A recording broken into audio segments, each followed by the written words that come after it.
Bismillahirrahmanirrahim. السلام علیکم. اقوال زریں. رشتہ ہمیشہ وہی کامیاب ہوتا ہے جو دل سے جوڑا جائے، فرصت یا ضرورت سے نہیں. ایسی خوشی سے بچو جو دوسروں کو دکھ دینے سے حاصل ہوتی ہے. انسان کی انسانیت تب ختم ہوتی ہے جب اسے دوسروں کے دکھوں پر ہنسی آنے لگے. یہ بات ہمیشہ یاد رکھو کہ دنیا کی محبت سے رب نہیں ملتا، لیکن رب کی محبت سے دنیا اور آخرت دونوں مل جاتی ہیں. یہ زمانہ سیرت کا نہیں، صورت کا ہے. یہاں خوبصورت ہاتھ جلد پیلے ہو جاتے ہیں اور پاکیزہ آنکھیں پردوں کے پیچھے روتی ہیں. لوگوں کو اتنی اہمیت دو جتنی وہ تمہیں دیتے ہیں. کم دو گے تو مغرور کہلاؤ گے، زیادہ دو گے تو گر جاؤ گے. تم اس دنیا میں رہتے نہیں ہو بلکہ تم یہاں سے گزر رہے ہو. برداشت بزدلی نہیں بلکہ زندگی کا ایک اہم اصول ہے.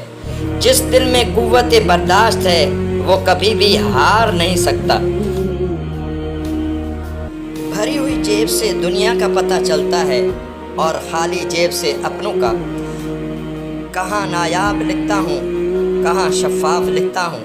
میرا وجود مٹی ہے، میں خود کو خاک لکھتا ہوں. ہر کسی کو ہر بات کا جواب دینا ضروری نہیں ہوتا. بہت سی جگہوں پر واقعی دل بڑا کرنا پڑتا ہے، درگزر کرنا پڑتا ہے. ہر کوئی نہیں سمجھتا آپ کو اور ہر کسی کو آپ سمجھا نہیں سکتے. دل جس بات پر ضد کرتا ہے رب اسی بات پر آزماتا ہے.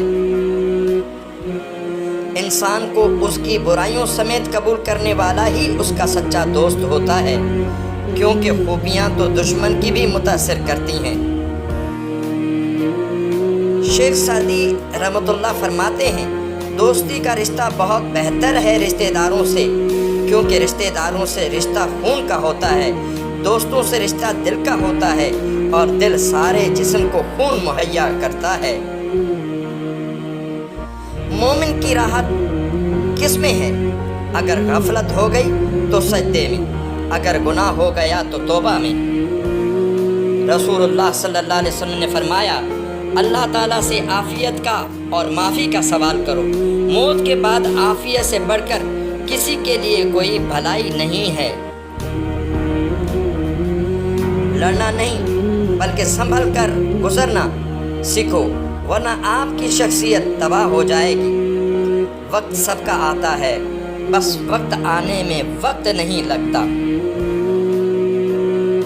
اپنی خوشی کے لیے دوسروں کی خوشی کو خاک میں نہ ملاؤ.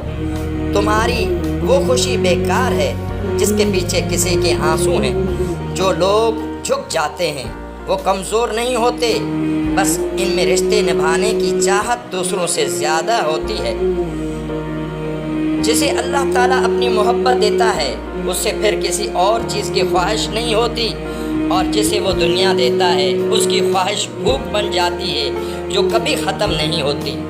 کسی بھی حالت میں اپنا حوصلہ مت چھوڑو، کیونکہ لوگ گری ہوئے مکان کی اینٹیں بھی اٹھا کر لے جاتے ہیں. زندگی کو سمجھنا ہے تو پیچھے دیکھو، اگر زندگی کو جینا ہے تو آگے دیکھو.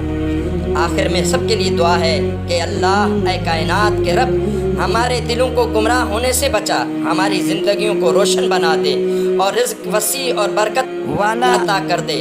رزق کے تمام امتحانوں میں کامیاب کر دے. دوستو، اپنا اپنے اہل و عیال کا، عزیز و اقارب کا خیال رکھیے گا. اللہ حافظ.